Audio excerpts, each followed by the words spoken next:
Hello दोस्तों, स्वागत है आपका फैंटेसी क्रॉनिकल्स की रहस्यमयी दुनिया में, जहां एडवेंचर, हॉरर और सस्पेंस की दिलचस्प कहानियां आपका इंतजार कर रही हैं।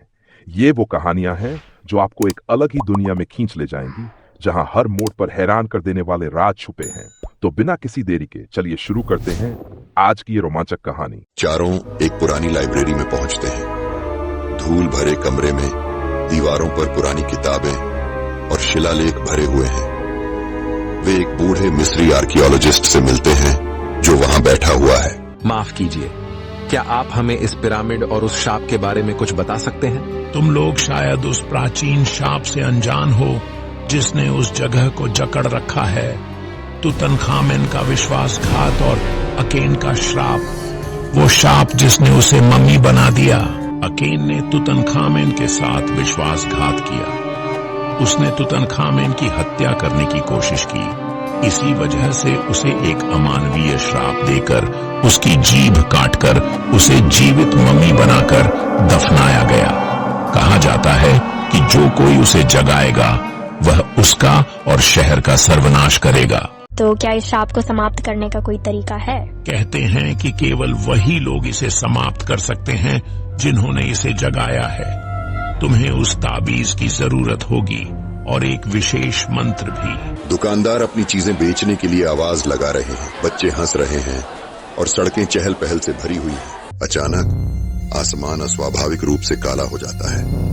भीड़ में सन्नाटा छा जाता है और एक ठंडी हवा पूरे इलाके में फैल जाती है। एक संकरी गली के अंधेरे से एकेन बाहर आता है। उसकी मम्मी बनी आकृति इंसानों के ऊपर एक विशाल काय साए की तरह मंडराती है। एकेन एक शाप पड़ता है और जमीन हिलने लगती है। एक बिजली जैसी चमक इमारतों को मलबे में तब्दील कर देती है। वो अपनी छड़ी एक भागते हुए समूह की ओर इशारा करता है। तुरंत उनके शरीर कठोर होने लगते हैं। उनकी त्वचा राख जैसी हो जाती है और वो उसकी मम्मी सेना का हिस्सा बन जाते हैं। एकेन के हर कदम के साथ मौत और तबाही का मंजर उसके पीछे छूट रहा था।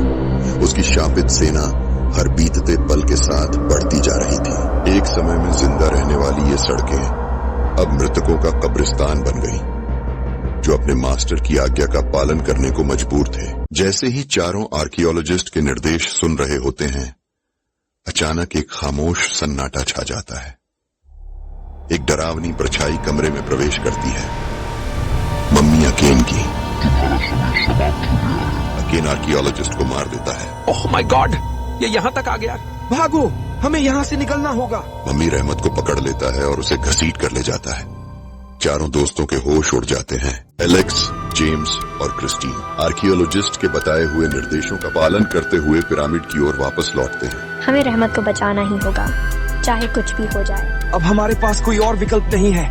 उस मम्मी का अंत करना ही होगा। एलेक्स, जेम्स और क्रिस्टीन का साहस उन्हें उनकी सबसे बड़ी चुनौती का सामना करने के लिए तैयार करता है। रहमत की जान अब बस एक धागे से लटकी है। उन्हें इस श्राप को खत्म करना ही होगा। एक गहरे धुंध से भरे हुए कमरे में प्राचीन दीवारों पर बने हुए हायरोग्लिफ्स एक काली ऊर्जा से चमकते हैं। तीनों पाते हैं कि रहमत एक पत्थर के मंच पर बंधी हुई बेहोशी की हालत में पड़ी है। वो रही, हमें जल्दी करना होगा। तुम मौत का सामना करने के लिए आए हो। मेरा श्राप तुम सबको निकल जाएगा। तो चलो देख लेते हैं तुम्हारे पास कितनी ताकत है। एकेन अपने हाथ ऊपर उठाता है, जिससे रेत और अंधकार का एक भयंकर तूफान बनने लगता है, जो एलेक्स और जेम्स की ओर बढ़ता है। दोनों तुरंत किनारे हटते हैं। क्रिस्टीन, रहमत के पास जाओ, हम उसे रोकेंगे। क्रिस्टीन तेजी से रहमत के पास पहुंचती है और उसे रस्सियों से मुक्त करने लगती है।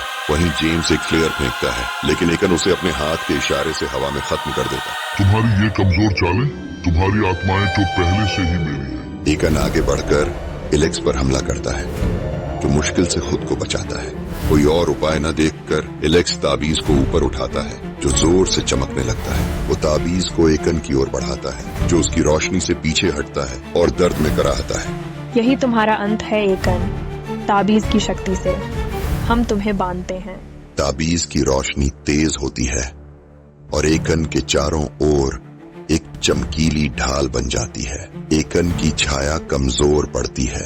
वो दर्द में कराहता है और जमीन पर वार करता है, जिससे कक्ष में दरारें पड़ने लगती हैं। समय कम है एलेक्स, हमें उसे वापस भेजना होगा। रहमत को होश आ जाता है और वो संघर्ष देखते हुए एक प्राचीन मंत्र याद करती है जो एकन को और कमजोर कर सकता है।